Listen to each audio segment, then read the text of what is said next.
જ્યારે તમે કોઈ બી મિલકત ભાડે લો છો ને તો ભાડા કરારમાં શું ઉલ્લેખવું ને એ આ વિડીયોના માધ્યમથી તમને કહેવાનું છું. વિડીયો અંત સુધી જોજો અને પેજને ફોલો કરી લેજો. પહેલું, બંને પક્ષકારોના નામ હોવા જોઈએ, નંબર સહિત એડ્રેસ સાથે. બીજી વસ્તુ, ભાડા કરાર કેટલા સમય મર્યાદાનો છે ને એ પણ ઉલ્લેખવું જરૂરી છે. જનરલી ભાડા કરાર 11 મહિના 29 દિવસનો હોય છે.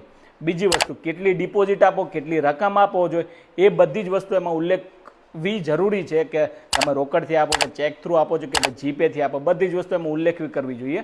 બીજી વસ્તુ, મિલકતની જાળવણી કઈ રીતે રાખશો એ પણ ઉલ્લેખવી જરૂરી છે. અને એ મિલકતમાં ફર્નિચર છે કે ફર્નિચર નથી, શું ફર્નિચર છે, એ બધી જ વસ્તુ એમાં ઉલ્લેખવી જરૂરી છે. અને જ્યારે ભાડા કરાર કરાવો ને તો એ બે ટાઈપના હોય છે. એક તો રજિસ્ટર્ડ હોય છે અને બીજી વસ્તુ 300ના સ્ટેમ્પ પેપર ઉપર તમે ફ્રેન્કિંગ પણ કરાવી શકો છો. અને ખાસ અગત્યની વાત એ છે કે પોલીસ વેરિફિકેશન જરૂરથી કરાવજો. જો વધુ વિગત જાણવી હોય ને તો મને સંપર્ક કરજો. જય હિન્દ, જય ભારત.